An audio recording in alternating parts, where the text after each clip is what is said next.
Hey everybody, so here's the lesson video for the day. It's a continuation of what we were talking about yesterday. Nothing really new. It's a pretty short video. It just involves a few, a little bit more in the way of practice based upon the two main topics that we talked about yesterday. So remember, the unit that we're on right now is differential equations. So equations involving derivatives of any kind, first derivatives, second derivatives. And one of the new things that we talked about yesterday was this idea of slope fields and finding the solutions to particular differential equations. So those are the two main things we're going to be revisiting in this video. But first, let's try out this bell ringer. Ideally, you should try it out yourself first, see if you can get the correct answer, and then you can watch the video and see if you got it right. So let's try it out. So let's see. Let's just make sure here. Okay, good. So we're asked to evaluate an integral here. So we have the integral from 0 to 1 of x dx over x squared plus 1. Now let's make this integral a little bit nicer by rewriting it as the integral of 0 to 1 x over x squared plus 1 with dx on the side there. Now, so we have x over x squared plus 1. Now, hopefully at this point, you think of integration using the natural log. Now, why do I say that? Because if we say u is equal to x squared plus 1, that would mean du over dx is equal to 2x. And another good giveaway is the fact if you look at the answers, there's some natural logs in it, so it probably means it's going to be a natural log as our antiderivative. So du over dx is equal to 2x. So that means du over 2x is equal to dx. If we solve for dx, get dx by itself. So now we make the relevant substitutions. So we're going to rewrite this as the integral. So x stays the same. U is now x squared plus 1. I'm sorry, x squared plus 1 is now u. And then dx is now du over 2x. All right, so just to recap, we substituted u for x squared plus 1, and then we substituted du over 2x in for dx. So let's see. Well, this x and this x cancels out, so it looks like we're just left with a 2 in the denominator. So I'm going to rewrite this as the integral of 1/2 times 1 over u du. And this is where we get into this idea, the antiderivative of 1 over u is the natural log of the absolute value of u. And at this point, since it has an interval, I'm not going to write the plus c. So that means this is the same thing as 1/2 the natural log of the absolute value of x squared plus 1. And then our interval is 0 to 1. So now let's evaluate it. So we have that 1/2 in front. So I'm just going to put a 1/2 in front there. So the natural log, at this point I'm not going to write the absolute values anymore because we're just dealing with positive numbers. So 1 squared plus 1 minus the natural log of 0 squared plus 1. So that's the same thing as 1/2 natural log of 2 minus the natural log of 1. Now, one thing we talked about in class, excuse me.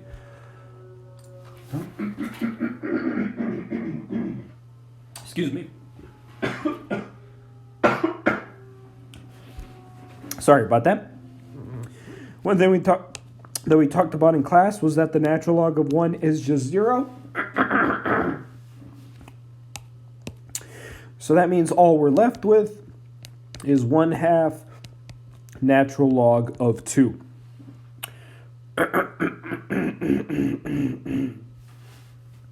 Whew. Now, if we look at our choices, it looks like none of these are here. So this is where we get into this property that we write it off to the side here. If you have a natural log with a number in front of it, you can actually rewrite the natural log as that number as your exponent. So we can write this 1/2 in front as the natural log of 2 to the 1/2. And if you recall, anything to the 1/2 power is just the same thing as the square root. So it's the natural log square root of 2, which is our answer choice for B. That's our final answer.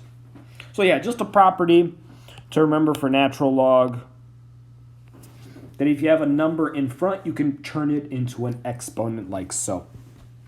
All right, so that was the bell ringer. Hopefully you got the right answer. So once again, sorry, we knew this was a natural log integration because of the fact that we ended up with the 1 over u. The 1 over u was a good giveaway that it ends up being a natural log antiderivative. All right, so once again, these two problems, not very long. It's just a re-emphasis of what we talked about yesterday. Excuse me.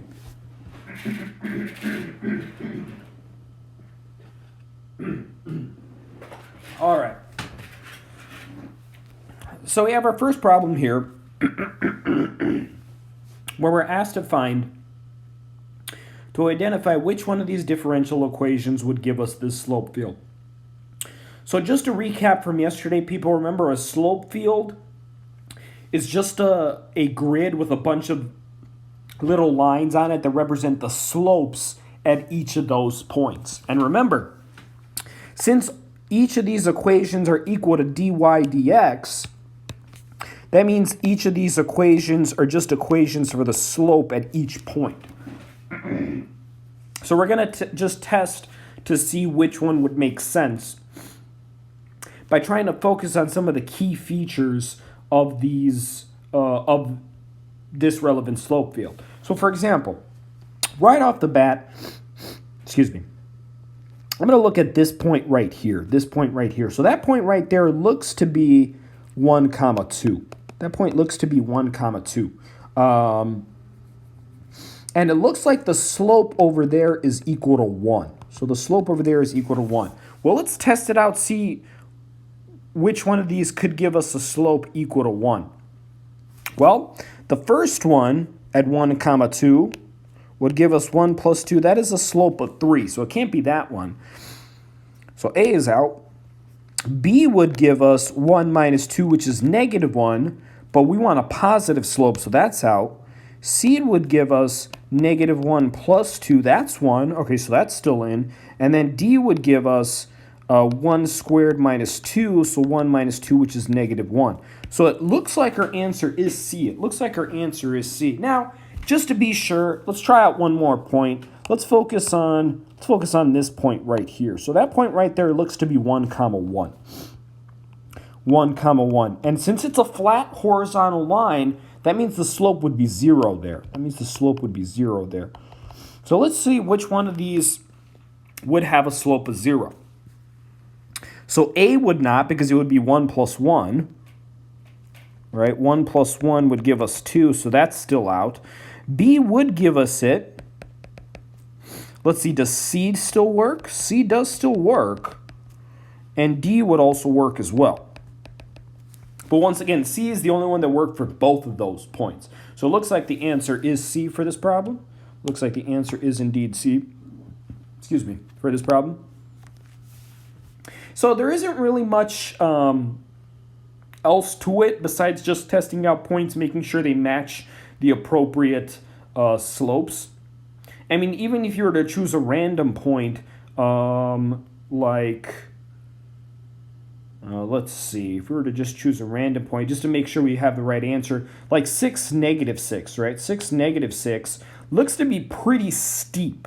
If you were to plug that in for C, 6, negative 6, you get negative 12, which would make sense.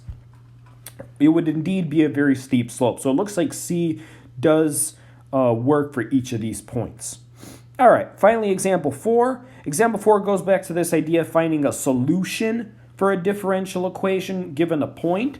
So if you recall, the way we did this yesterday is we set it up so dy dx is equal to y over x squared. So the question asks us, find the equation of the curve that passes through the point 1 comma 3 and has a slope of y over x squared at the point x comma y as shown in the graph below. So this graph before you is what the graph looks like for this equation that we're trying to find. So we're being told that the slope or the derivative of our equation is y over x squared. So we're trying to go in reverse, people. We're given the derivative equation. We're trying to find the original equation. So as we talked about yesterday, the method that we use is called the separation of variables method, which literally entails us separating, let me make sure I get this right. I don't want to do that. Literally entails us separating the variables from each other. So let's get the y to the other side first. We're going to do that by dividing both sides by y. Or, you know what, to make this look a little bit nicer, so division by y is fine. To make this look a little bit nicer, let us multiply both sides by 1 over y, which is the same thing as dividing by y. So multiply both sides by 1 over y, so we end up with 1 over y dy over dx is equal to 1 over x squared. So the y's just cancel out on the right side. So now we got to get that dx to the other side. So let's multiply both sides by dx. So we end up with 1 over y dy is equal to 1 over x squared dx. So we have 1 over y on the left side, 1 over x squared on the right side. And I'm going to rewrite the right side as, so 1 over y dy. I'm going to rewrite it as x to the negative second because we're going to be using the reverse power rule here. So at this point, recall, we're going to do the antiderivative. So we're going to do the integral both sides of this.